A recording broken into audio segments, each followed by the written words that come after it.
J'avais envie enfin de lever le voile sur certains plats et certaines pratiques culinaires des Juifs et sur l'alimentation des Juifs parce que on invente un petit peu l'histoire, on modifie un peu l'histoire et moi en tant qu'historienne, j'avais vraiment envie de remettre tout ça à plat et qu'on sache enfin d'où viennent certains plats. Sortez, respirez, c'est le Quality Time.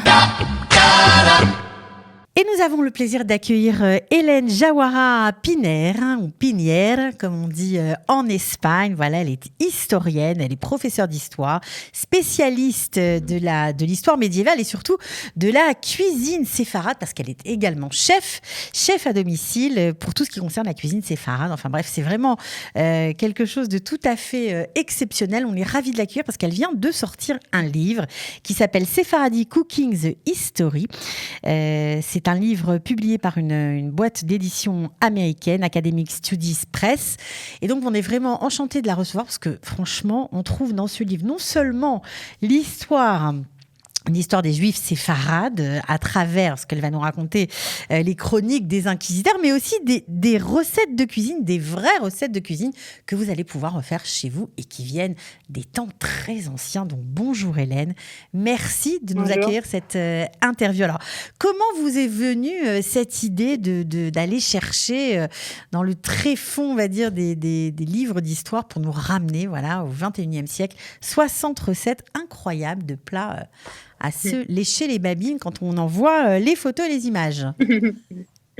Bonjour, merci beaucoup. En fait, cet intérêt, il a toujours été là.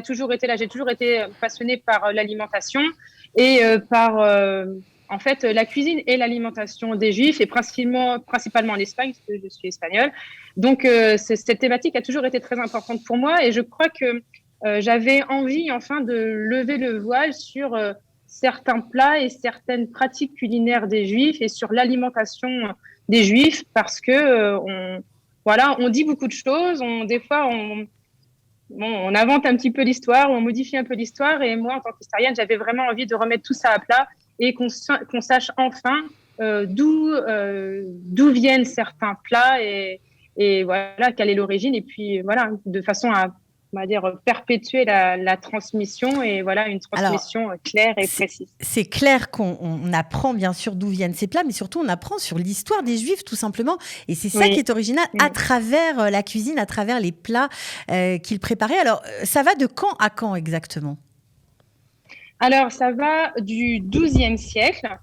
En fait, ça va. Pourquoi le XIIe siècle ? Parce que c'est le XIIe, XIIIe, c'est on a trouvé en fait le premier livre de cuisine de la péninsule ibérique et en plus c'est un livre, ce livre de cuisine là mentionne des recettes explicitement juives. Donc c'est pour ça que c'est mon point de départ. Jusqu'au XVIIe siècle, j'ai voulu pousser un petit peu après l'époque médiévale parce qu'on trouve encore dans les procès d'inquisition principalement des références bien sûr culinaires et alimentaires aux pratiques des Juifs. Donc, des Juifs d'Espagne, mais également de la diaspora. C'est-à-dire, ça va jusqu'en République dominicaine, jusqu'au Mexique. Voilà.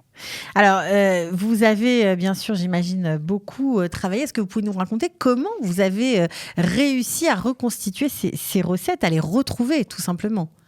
Alors, en fait, c'est très intéressant, cette question.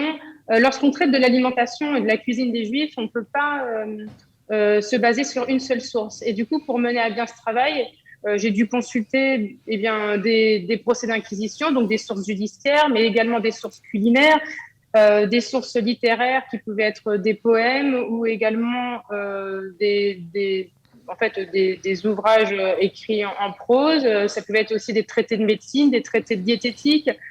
Tout ça, en fait, toutes ces sources différentes, j'ai dû les consulter et également les dictionnaires de façon à pouvoir retrouver la trace et le détail de certaines recettes. Et tout ça dans des langues complètement différentes. Oui, c'est ça qui est génial. Alors, ce qui est encore plus génial, c'est que franchement, on se rend compte que nos traditions perdurent. Alors évidemment, on mange plus tout à fait la même chose aujourd'hui, mais on se rend compte que les rituels de Kippour sont respectés, on y est presque. Donc, je vous pose forcément la question. Il y avait une façon de rompre le jeûne, une façon voilà, on savait qu'on était chez des Juifs, même s'il y avait beaucoup de Juifs qui se cachaient, qui étaient des convertis officiellement, mais pas officieusement. Alors, il y a des traditions que vous reportez dans votre livre? Oui, exactement. En fait, la fête de Kippour, lorsqu'on regarde surtout les procès d'inquisition, par exemple, la fête de Kippour fait partie des fêtes les plus suivies par les Juifs convertis. Donc, bien sûr, on a Shabbat, on a la fête de Pessah, mais la fête de Kippour est vraiment très, très importante dans les pratiques des Juifs de la période voilà, du fin du Moyen Âge et 16e, 17e siècle. Et en fonction de ce qu'on sait bien qu'il n'y a pas une cuisine Bien juive, et sûr. surtout en ce qui concerne les séfarades, il y a beaucoup de cuisines juives différentes, autant de cuisines qu'il y a de diaspora. Donc, on rompt pas le jeûne de la même manière lorsqu'on est converti au Mexique qu'on ne rompt le jeûne lorsqu'on est converti en Espagne.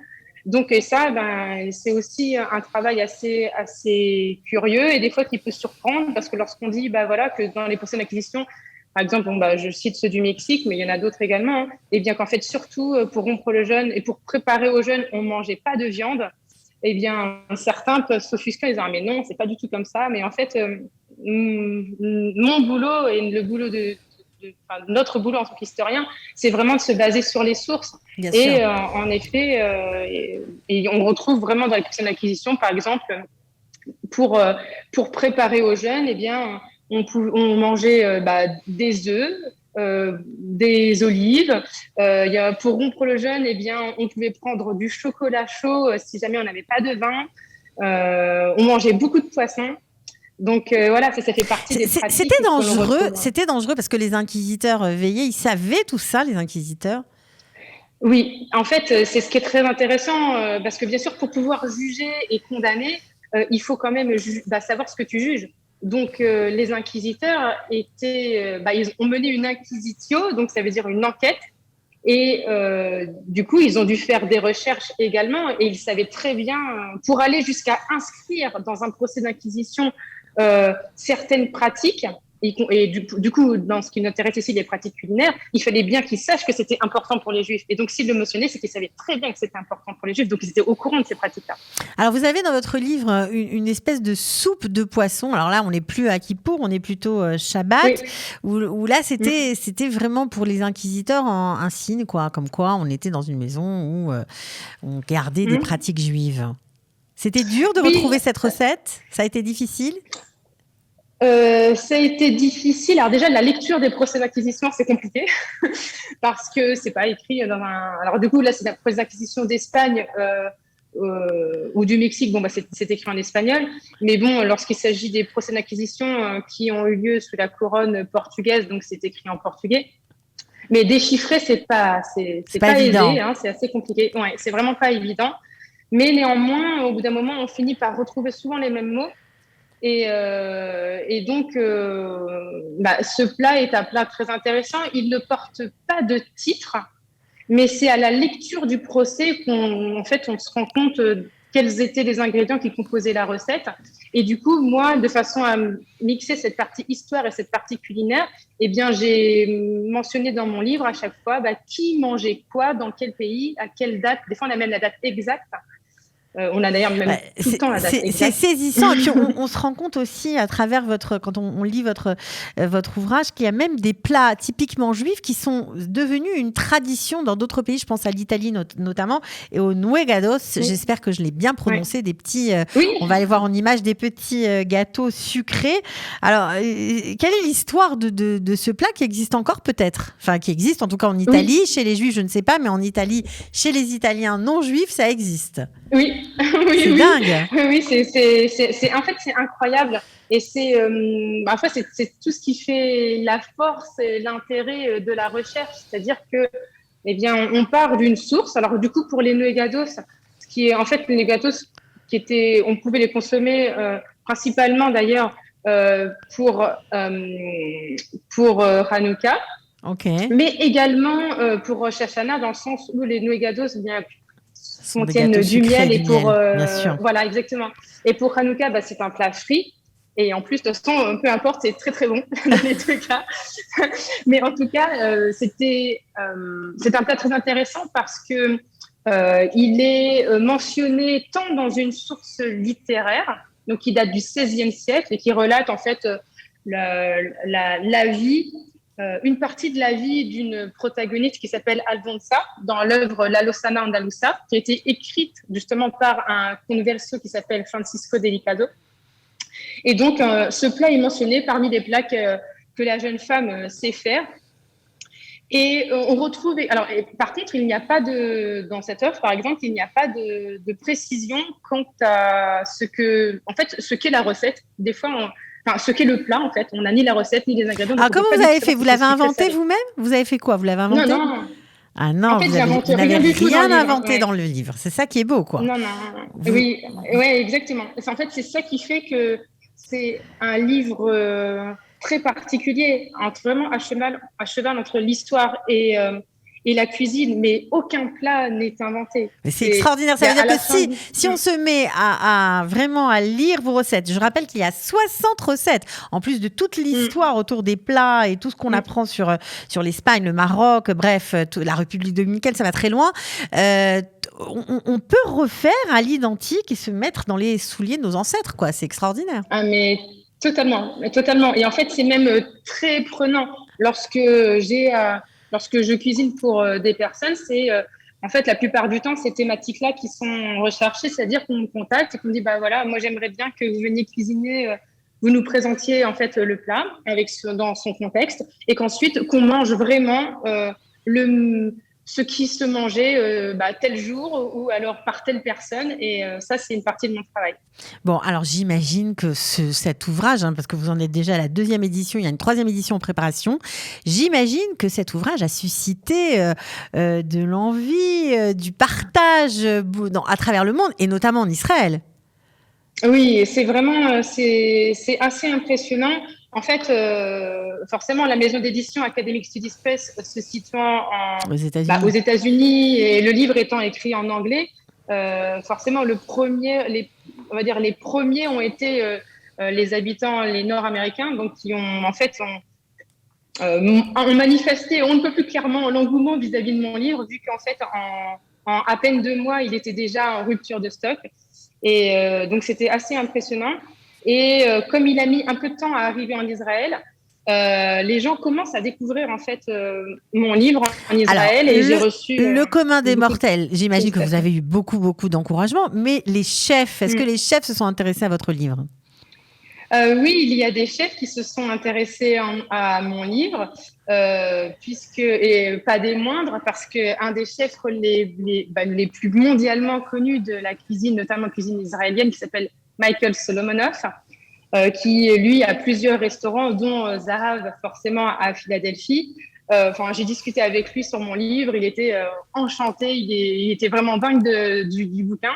Et donc d'ailleurs, il a écrit sur la 2e édition, vous trouverez un blurb, donc en fait un commentaire de Michael Solomonoff sur mon livre.